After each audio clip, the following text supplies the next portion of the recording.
তো এখানে আমরা দেখতে পাচ্ছি যে মেডিকেল অ্যালাউন্স পার মান্থ হচ্ছে 500 টাকা করে।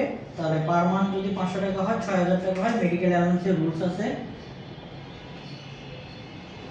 10% অফ বেসিক স্যালারি। তাহলে বেসিক স্যালারি 10% করলে কত হবে?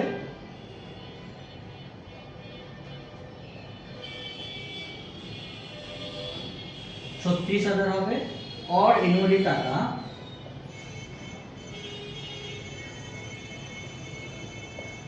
और एनुअली টাকা 1,20,000 which ever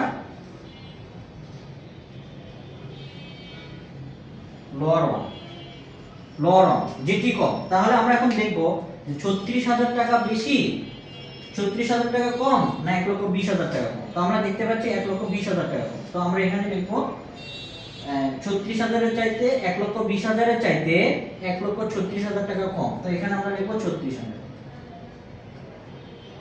এখন উপরেরটা থেকে নিচেরটা বিয়োগ করব। এখানে একটা গুরুত্বপূর্ণ বিষয় আমরা খেয়াল করব, আগেরটা উপরেরটা ছিল বড় নিচেরটা ছোট। উপরেরটা যদি বড় নিচেরটা ছোট হয় তাহলে ট্যাক্সের নিয়ম অনুযায়ী বিয়োগ করা যায়, বীজগণিত অনুযায়ী এটা বিয়োগ করা যায়। কিন্তু ট্যাক্সের নিয়ম অনুযায়ী যদি উপরেরটা ছোট হয় আর নিচেরটা বড় হয় তাহলে এটা কখনোই বিয়োগ করা যায় না, হাইফেন দিতে হয়। এটা ট্যাক্সের নিয়ম, এভাবেই করতে হবে। তো এরপরে আমরা দেখতে পাচ্ছি আরেকটা ইনফরমেশন আমাদের এখানে আছে, he contribution 10% of basic salary into recognised provident fund. কল্যাণ তহবিলে উনি বেসিক স্যালারি 10% দান করেন। তো এটা যা আছে তাই লিখবো, এটার কোনো কাজ নেই। হি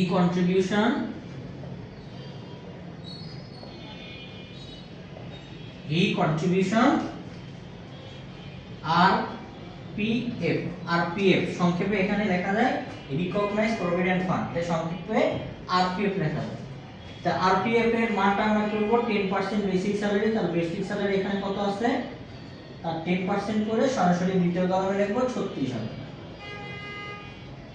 এটা নিচে দাগ দিয়ে এগুলো যোগ করে দিব, আর কোনো আমাদের এন্ট্রি এখানে নেই। তো এগুলো যোগ করলেই আমাদের অঙ্কটা হয়ে যাবে।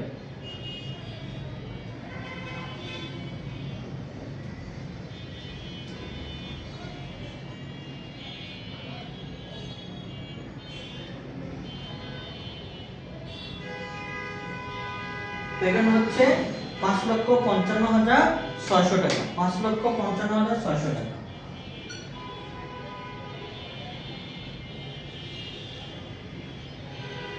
এটা ক্লোজ করে দেবো, এটার নাম লিখবো টোটাল ইনকাম ফ্রম স্যালারি।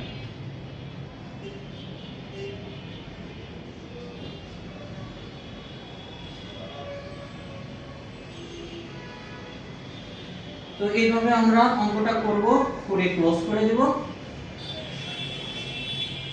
তো এটাই ছিল আমাদের ইনকাম ফ্রম স্যালারি।